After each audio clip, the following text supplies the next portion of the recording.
For over 100 years, insulin has been the absolute cornerstone of treating type 1 diabetes. It was a miracle discovery, truly. It took what was a certain death sentence and turned it into a condition people could live with. But now, a century later, the story's getting, well, a little more complicated. Insulin is still our hero, for sure, but it's starting to face a battle it was never really designed to fight on its own. So, you might be wondering, if insulin was this incredible 20th century miracle, why are we even talking about needing more? Why isn't the story just over? Well, it's because the challenge itself has changed. The world that people with type 1 diabetes are living in today is just different, and that's creating a whole new set of problems. Yep, it's a very 21st century problem, a modern issue that insulin by itself was never built to solve. And this problem has a name, a kind of dramatic one: double diabetes. So what is that? It's basically when a person with type 1, which is an autoimmune disease, also starts to develop the features we normally associate with type 2 diabetes, things like obesity and insulin resistance. It's like these two different worlds are colliding in one person, and it's happening more and more often. This can put patients into a really tough spot, into this vicious cycle. Okay, follow me here. Step 1, you need insulin to control your blood sugar. Simple enough. But step 2, a really common side effect of that very same insulin, is weight gain. Then, step 3, that extra weight makes your body more resistant to insulin. So what happens? Step 4, you need even more insulin just to get the same job done. It's this frustrating, challenging feedback loop. And this whole situation points to a really crucial and honestly kind of unsettling truth. Just controlling blood sugar isn't the whole story. Not even close. There was this landmark study out of Sweden that found that even with excellent glucose control, people with type 1 diabetes still have double the risk of dying compared to someone without it. 2 times higher. That's a huge deal. It tells you there's got to be more going on here than just glucose. So this has sent scientists on this fascinating hunt to find allies for insulin. And the place they're looking is maybe a little surprising. They're basically raiding the medicine cabinet for type 2 diabetes, testing drugs that were never ever intended for people with type 1. And the goals here are so much broader than just getting blood sugar down. It's about the whole package. It's about making the body more sensitive to the insulin it gets, so you don't need as much. It's about managing weight, and it's about tackling those other big cardiovascular risks, like high blood pressure. All right, first up to the plate is the old workhorse, metformin. If you know anything about type 2 diabetes, you've heard of this one. It's the go-to first-line drug all over the world. It's effective, it's been around forever, and it's inexpensive. So the big question was, how does it stack up in type 1?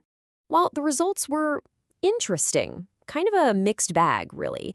When they looked at long-term blood sugar control, that's what HbA1c measures, metformin didn't really move the needle much.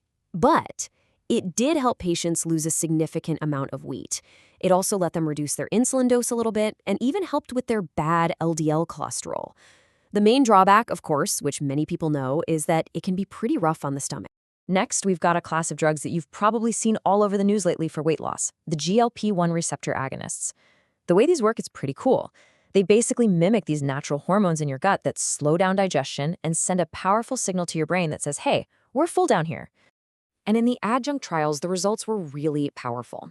A GLP-1 drug called liraglutide significantly lowered HbA1c, body weight, and the total amount of insulin needed. I mean, that's the trifecta, right? But, and this is a really big but, there was a serious trade-off. It also led to higher rates of hypoglycemia, which is dangerously low blood sugar, and also something called ketosis, which is a very risky situation. Okay, this brings us to what might be the most promising, but also the most complex group of drugs, the SGL2 inhibitors. Now, the easiest way to think about these is like a spillway on a dam, but for sugar. They work in your kidneys to basically force any excess glucose to just get flushed right out of your body through your urine. And man, these things worked. I mean, across the board, they delivered. Trials showed major improvements in blood sugar, weight, how much insulin was needed, and even blood pressure.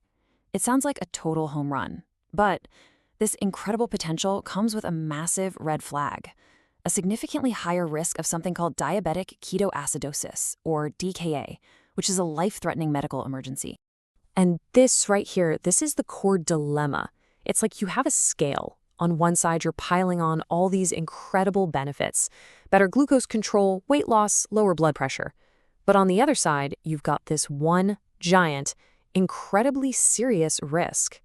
It is the ultimate high-stakes trade-off in diabetes care today. And trust me, the research community does not mince words on this. This quote from the literature says it all. They call the DKA risk a considerable limitation. In science speak, that's basically yelling, this is a really, really big deal. This threat of DKA is pretty much the single biggest thing holding these otherwise revolutionary drugs back.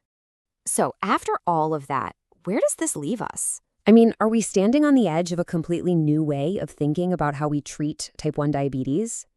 So, what does this actually mean for doctors and patients on the ground? Well, the main takeaway is that this is absolutely not a one-size-fits-all solution. Using these drugs means you need a super careful, personalized strategy. First, you have to select the right patient, usually someone who is overweight and really struggling with high insulin needs. Second, you have to provide a ton of education so they really get the risks, especially DKA.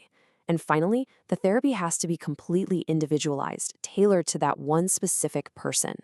And what all this really points to is a massive shift in thinking. For 100 years, managing type 1 was what you'd call glucocentric, a fancy word that just means it was all about the sugar, all about the glucose. What we're seeing now is a move towards treating the whole person, focusing on their total metabolic health, their weight, their blood pressure, their cholesterol, their overall heart risk, the whole shebang. Which really leaves us with this one big final thought.